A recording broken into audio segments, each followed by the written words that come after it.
शक्ति का कुल मान यानी पी टी टोटल पावर बराबर 3 गुणा V I cos five, V I cos five. Single phase के अंदर पावर ज्ञात करने का सूत्र है P बराबर वी इंटू आई गुणा कोस फाइव, यानी वी आई कोस फाइव। तो वी आई कोस फाइव को 3 से गुणा करते हैं तो वो 3 फेज की कुल शक्ति निकल जाती है। हम एक फेज की शक्ति ज्ञात करके 3 से गुणा करके कुल शक्ति का मान ज्ञात कर सकते हैं। तो हमारा इस क्वेश्चन का आंसर ये हो जाएगा। हमारा अगला और नेक्स्ट क्वेश्चन है 7 नंबर। स्टार संयोजन में फेज करंट तथा लाइन करंट में क्या संबंध होता है? स्टार संयोजन में लाइन करंट व फेज करंट में क्या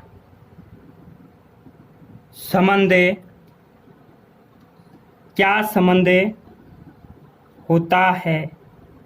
तो गाइस इसमें हमें संबंध दर्शाना है स्टार संयोजन में लाइन करंट और फेज करंट के बीच में। तो स्टार संयोजन के अंदर लाइन करंट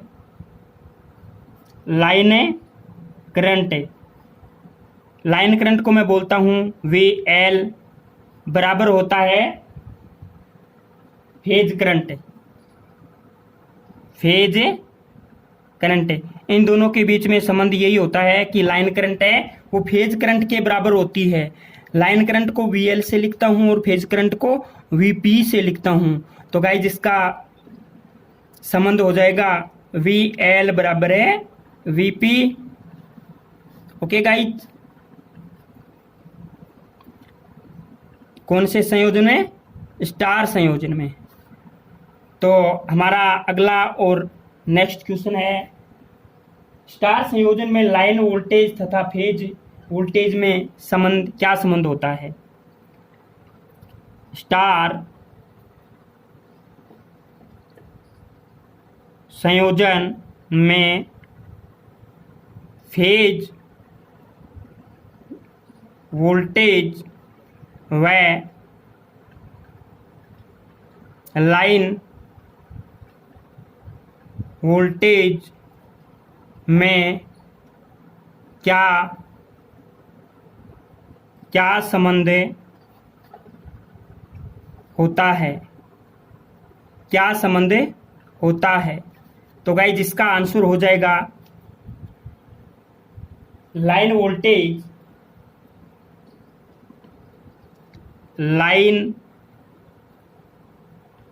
वोल्टेज बराबर रूट तीन गुणा फेज वोल्टेज, फेज वोल्टेज। मैं इसको ये भी लिख सकता हूं लाइन वोल्टेज को वी एल बराबर रूट तीन into V P. Okay guys, हमारा अगला और नेक्स्ट क्वेश्चन होगा 9 नंबर। डिस्ट्रीब्यूशन ट्रांसफॉर्मर की द्वितीयक वाइंडिंग किससे संयोजित की जाती है?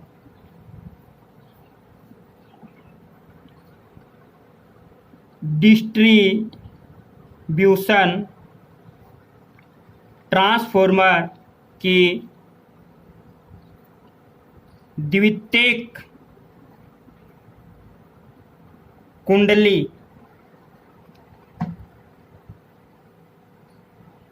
या वाइंडिंग किसमें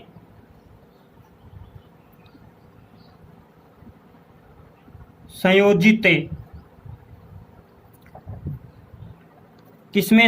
की जाती है? किसमें संयोजित की जाती है? तो गाइज आपको ऑप्शन आएगा स्टार में, डेल्टा में, स्टार डेल्टा में, डेल्टा स्टार में, ऐसे कुछ। तो आपको यही बताना है कि डिस्ट्रीब्यूशन ट्रांसफॉर्मर की द्वितीयक वाइंडिंग है वो स्टार में संयोजित की जाती है, स्टार में संयोजित की जाती है, स्टार में। क्योंकि स्टार में क्या होता है कि न्यूट्रल भी मिल जाता है, यानी स्टार होगा तो हम 3 फेज भी ले सकते हैं और सिंगल फेज की सप्लाई भी प्राप्त कर सकते हैं। क्योंकि स्टार में क्या होता है, स्टार में इस प्रकार से स्टार होता है ये, तो यहाँ से हमें न्यूट्रल भी प्राप्त कर सकते हैं, आर वाई बी और ये न्यूट्रल। तो इस प्रकार का स्टार कनेक्शन हमें प्राप्त कर सकते हैं, यहाँ से स्टार पॉइंट प्राप्त होता है। ओके गाइज, हमारा अगला और नेक्स्ट क्वेश्चन होगा, हमारा अगला और नेक्स्ट क्वेश्चन 10 नंबर, डेल्टा संयोजन में लाइन व, हम बात करेंगे अभी डेल्टा की। तो डेल्टा संयोजन में लाइन व फेज वोल्टेज, लाइन व फेज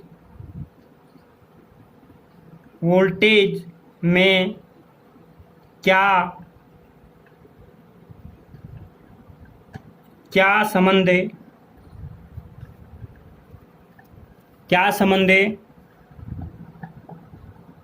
होता है, क्या संबंध होता है। तो गाइस जिसका आंसर हो जाएगा, इसका आंसर हो जाएगा लाइन वोल्टेज बराबर फेज वोल्टेज, लाइन वोल्टेज बराबर फेज वोल्टेज, लाइन वोल्टेज बराबर फेज वोल्टेज, लाइन वोल्टेज बराबर फेज वोल्टेज, यानी वी एल बराबर वी पी। स्टार के अंदर तो लाइन करंट और फेज करंट बराबर होता है, और डेल्टा संयोजन में लाइन वोल्टेज और फेज वोल्टेज बराबर होता है। ये पॉइंट आपको विशेष तौर पे याद रखना है, विशेष तौर पे आपको ध्यान में रखना है। तो गाइज हम आगे, आप चाहो तो इस पूरे क्वेश्चनों का स्क्रीनशॉट ले सकते हो। इसके बावजूद भी आपके अगर कोई क्वेश्चन समझ में नहीं आया हो तो आप मेरे को मेरे व्हाट्सएप नंबर पे कमेंट करके पूछ सकते हो। ओके गाइस, तो हम चलते हैं आगे अगले और नेक्स्ट क्वेश्चनों पे। हमारा आगे का नेक्स्ट क्वेश्चन रहेगा क्वेश्चन नंबर 11। हम आगे अगला क्वेश्चन करते हैं, क्वेश्चन नंबर 11। डेल्टा संयोजन में फेज करंट तथा लाइन करंट में संयोजन कौन सा है, डेल्टा। डेल्टा का सिंबल कैसा होता है, इस प्रकार का। डेल्टा संयोजन में लाइन करंट तथा फेज करंट में क्या संबंध होता है। तो गाइस इसमें क्या होता है, लाइन करंट है,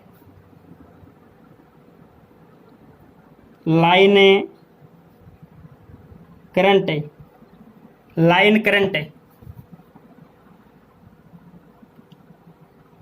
करंट है वो √3 गुणा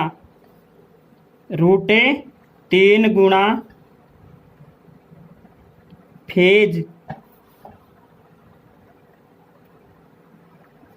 √3 गुणा फेज करंट होता है। लाइन करंट को लिखता हूँ, लाइन करंट को लिखता हूँ मैं आई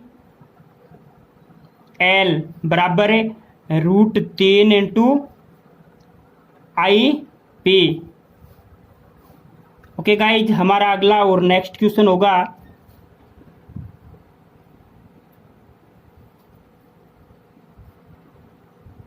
डिस्ट्रीब्यूशन ट्रांसफॉर्मर की प्राथमिक वाइंडिंग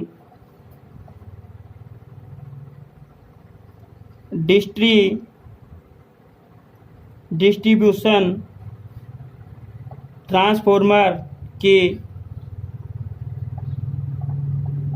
प्राथमिक वाइंडिंग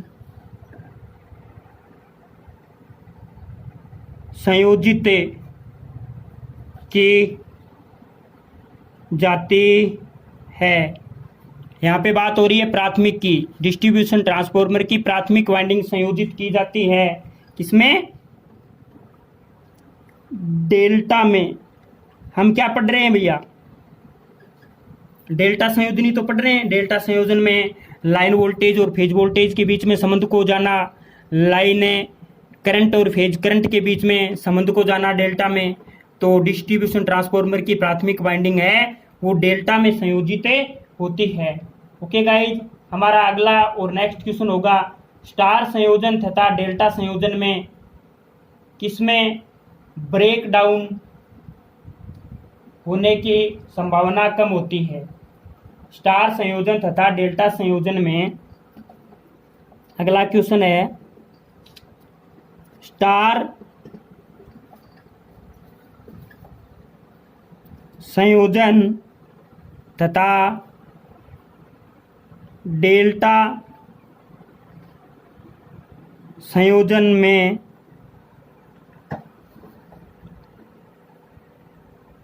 किसमें ब्रेक डाउन, किसमें ब्रेक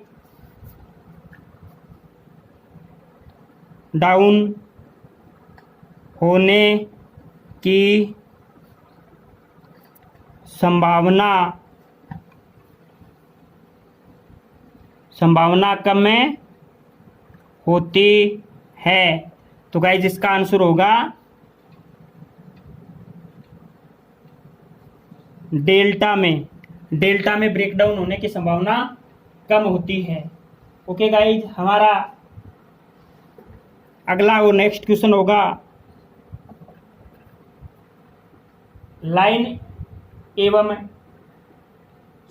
एंड फैन तथा पावर के लिए कौन सा संयोजन उपयुक्त रहता है?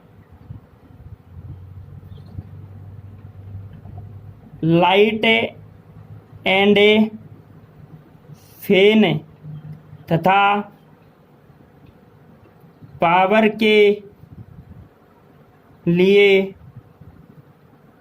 कौन सा संयोजन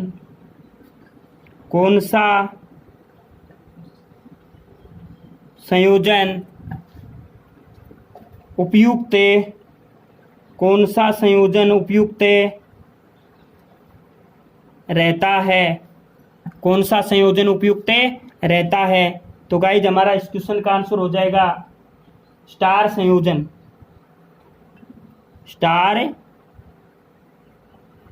स्टार संयोजन उपयुक्त रहता है, स्टार संयोजन।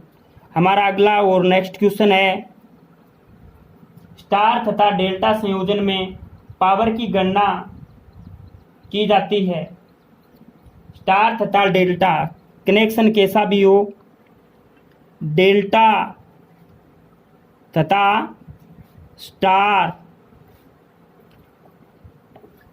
संयोजन में पावर की गणना की जाती है। पावर की गणना की जाती है P बराबर P बराबर √3 VLIL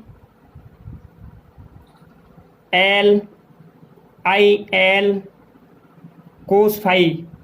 P बराबर P पावर होता है √3, इसका मान फिक्स होता है।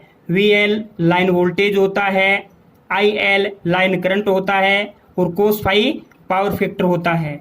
ओके गाइज, तो P बराबर √3 VLIL कोस फाई से डेल्टा हो चाहे स्टार हो उसकी पावरें ज्ञात कर सकते हैं। ओके गाइज, हमारा अगला और नेक्स्ट क्वेश्चन होगा 16 नंबर। 3 फेज परिपथ में शक्ति की गणना करने का सूत्र है। 3 फेज परिपथ में 3 फेज परिपथ में शक्ति की गणना करने का सूत्र है। गणना करने का सूत्र है P बराबर 3 गुणा VP IP cos phi. Question next. 3 phase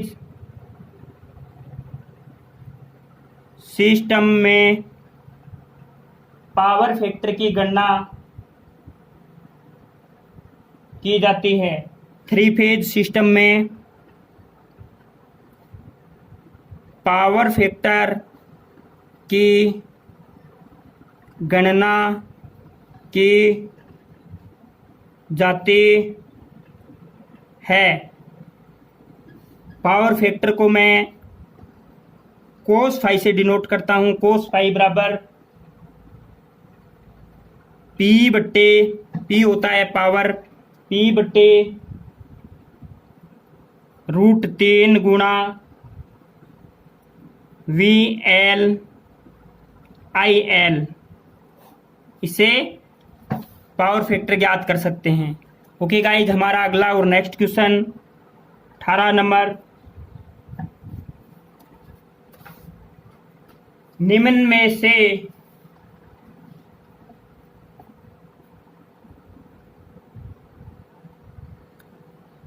कौन सी शक्ति को वाटफुल पावर कहते हैं?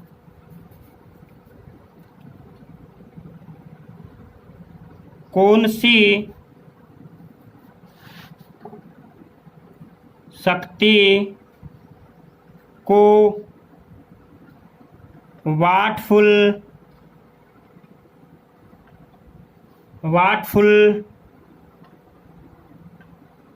वाटफुल पावरें कहते हैं? वाटफुल पावरें कहते हैं। तो गाइस, इसका आंसर होगा वास्तविक शक्ति।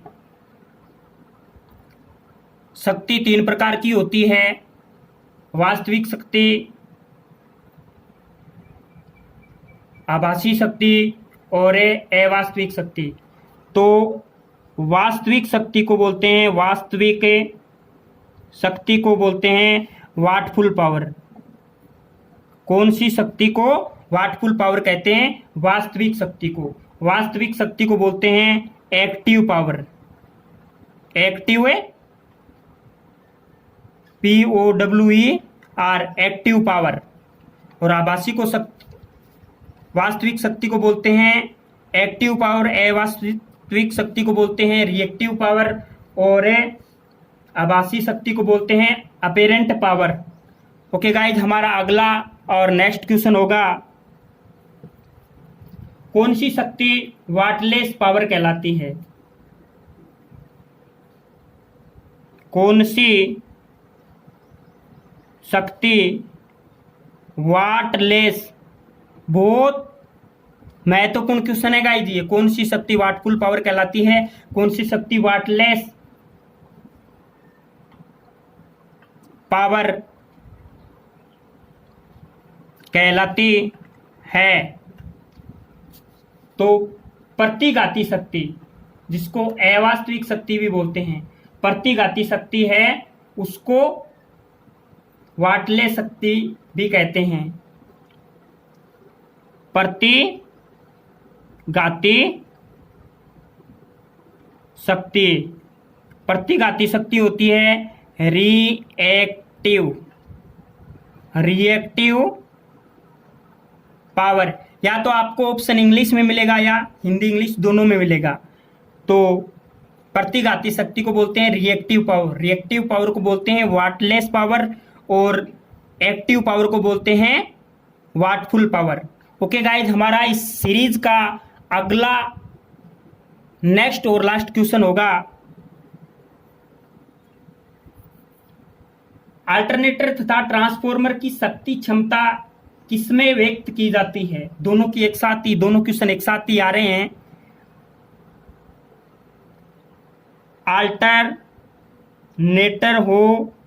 अल्टरनेटर तथा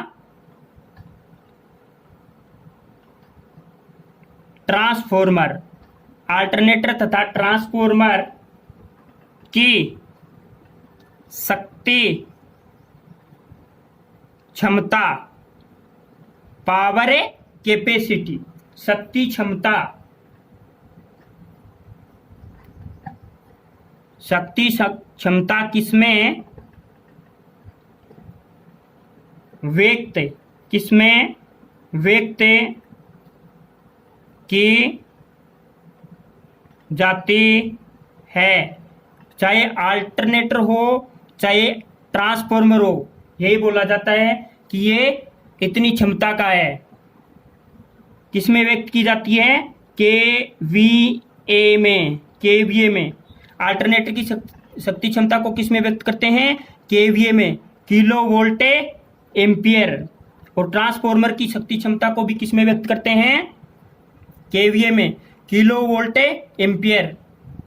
तो हमारे इस क्वेश्चन का आंसर है वो केवीए में हो जाएगा, किलो वोल्ट एम्पियर। अल्टरनेटर तथा ट्रांसफॉर्मर की शक्ति क्षमता को किसमें व्यक्त करते हैं? केवीए में, किलो वोल्ट एम्पियर।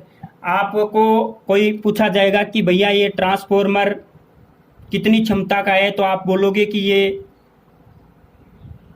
10 केवीए का है, 5 केवीए का है, यानी 10 केवीए, 10 किलो वोल्ट एम्पियर। ऐसे ही पूछेगा ये ट्रांसफॉर्मर, तो यही आपको ऐसे ही पूछा जाएगा कि ये कितनी क्षमता का है, 5 केवीए यानी 5 किलो वोल्ट एम्पियर। तो गाइज इसकी कैपेसिटी, पावर कैपेसिटी या शक्ति क्षमता को केवीए में व्यक्त की जाती है। ओके गाइज, आज के लिए इतना ही। थैंक्स, यूं ही बने रहे हमारे इस यूट्यूब चैनल के साथ। इसी के साथ मैं आपका सभी का धन्यवाद व्यक्त करता हूं। इसी के साथ आपका अपना धन्यवाद।